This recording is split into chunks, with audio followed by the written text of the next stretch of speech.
Hi guys, this is Brad Lincoln with another COVID update, and this is current as of June 24th. So a couple of really interesting new points and developments have been raised with the border situations and things like that. So I'm going to run through some of the best ones and the things that I feel are most relevant to anyone who follows our page. The first new development is the green light, red light travel system.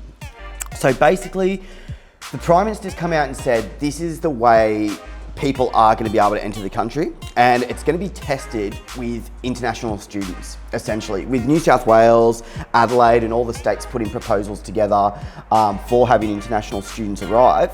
This red light, green light system of countries, if they're having massive outbreaks, red light. If they're vaccinated and the person's coming from a country with low COVID rates, they have a not positive COVID test result, green light. These guys are going to be able to enter the country. This is the way that essentially international students are going to enter the country, but not only international students. Once this system is targeted and got all the bugs sort of worked out of it, that's when we're going to start to see influxes and the availability for everyone else to come back out to Australia, but is getting tested first with the international students. So pretty exciting stuff. Another really cool development is Adelaide has had their plan approved for international students to arrive in Australia.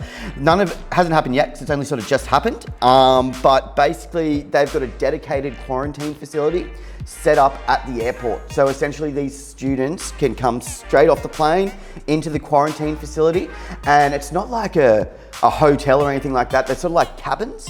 So, it's a lot better than being locked up in a hotel. At least you've got some open air causeways and places you can walk around and things like that that aren't inside. Because that's a big problem with hotel quarantine and why you can't sort of move around, because it's all inside and the spread can happen very quickly. But when you're outside and things like that, it's a lot more comfortable quarantine, let's put it that way.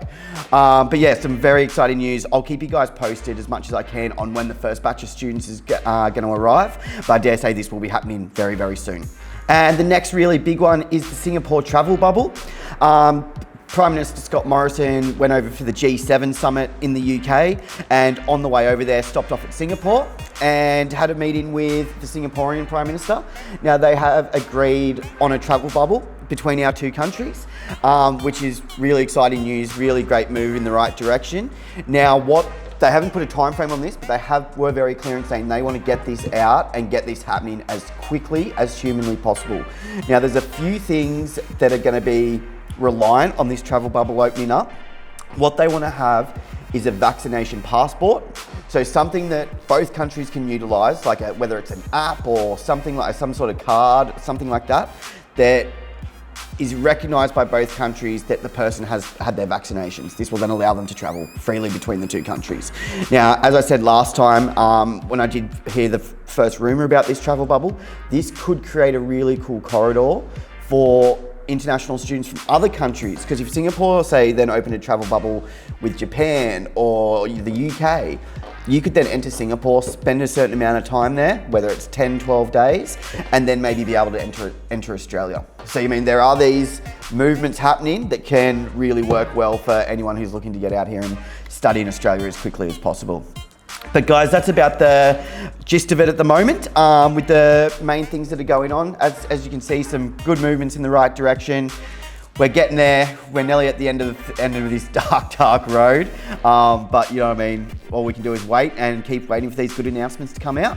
And if you do have any questions about studying in Australia or what's available to you over here, please never hesitate to contact the team at Pathway to Oz via phone, Facebook, Instagram, or the website. Thanks.